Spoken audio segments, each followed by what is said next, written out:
1 Maccabees, chapter 14. In the 172nd year, King Demetrius gathered his forces together and went into Media to get help, that he might fight against Tryphon. When Arsaces, the king of Persia and Media, heard that Demetrius had come into his borders, he sent one of his princes to take him alive. He went and struck the army of Demetrius, and seized him and brought him to Arsaces, who put him under guard. The land had rest all the days of Simon. He sought the good of his nation. His authority and his honor was pleasing to them all his days. Amid all his honors, he took Joppa for a harbor, and made it an entrance for the islands of the sea. He enlarged the borders of his nation, and took possession of the country. He gathered together a great number of captives, and took control of Gazar, Bethsur, and the citadel, and he removed its uncleannesses from it. There was no one who resisted him. They tilled their land in peace, and the land gave her increase, and the trees of the plains gave their fruit. The old men sat in the streets, they all conversed together about good things. The young men put on glorious and warlike apparel. He provided food for the cities and furnished them with means of defense, until the glory of his name was known to the end of the earth. He made peace in the land, and Israel rejoiced with great joy. Each man sat under his vine and his fig tree, and there was no one to make them afraid. No one was left in the land who fought against them. The kings were defeated in those days. He strengthened all those of his people who were humble. He searched out the law, and every lawless and wicked person he took away. He glorified the sanctuary, and added to the vessels of the temple. It was heard at Rome that Jonathan was dead, and even in Sparta, and they were exceedingly grieved. But as soon as they heard that his brother Simon was made high priest in his place, and ruled the country and the cities in it, they wrote to him on brass tablets to renew with him the friendship and the alliance which they had confirmed with his brothers Judas and Jonathan.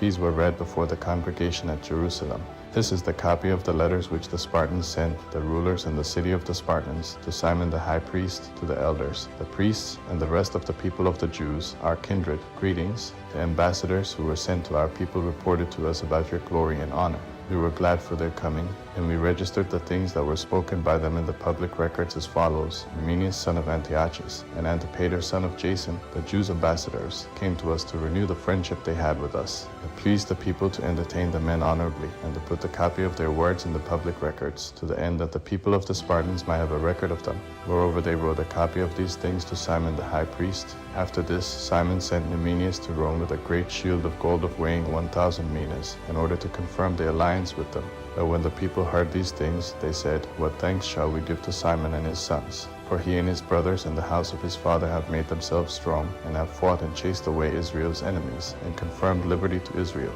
So they wrote on tablets of brass, and set them on pillars on Mount Zion.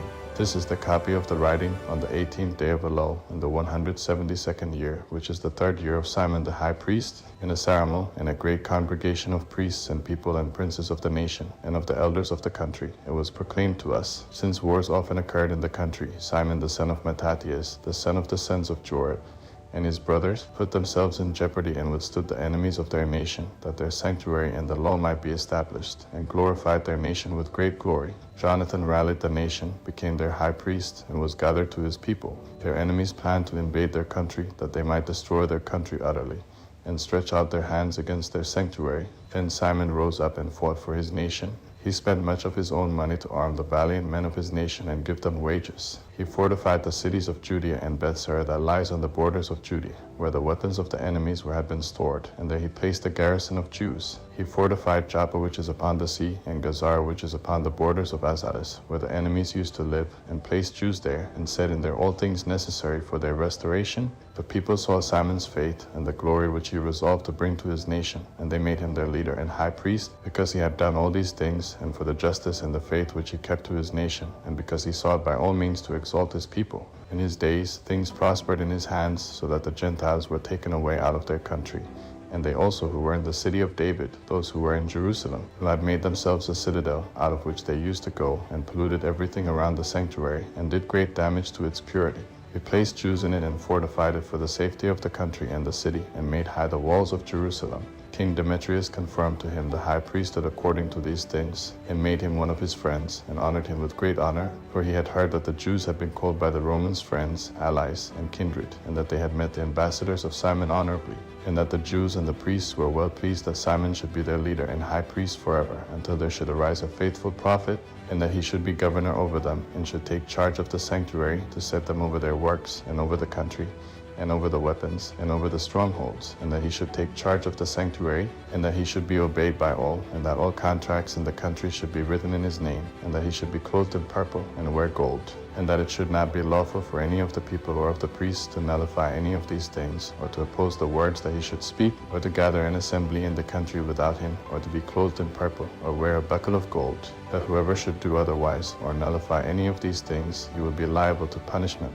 All the people consented to ordain for Simon that he should do according to these words. So Simon accepted this, and consented to be high priest, and to be captain and governor of the Jews and of the priests, and to be protector of all. It commanded to put this writing on tablets of brass, and to set them up within the precinct of the sanctuary in a conspicuous place, and moreover to put copies of them in the treasury, so that Simon and his sons might have them.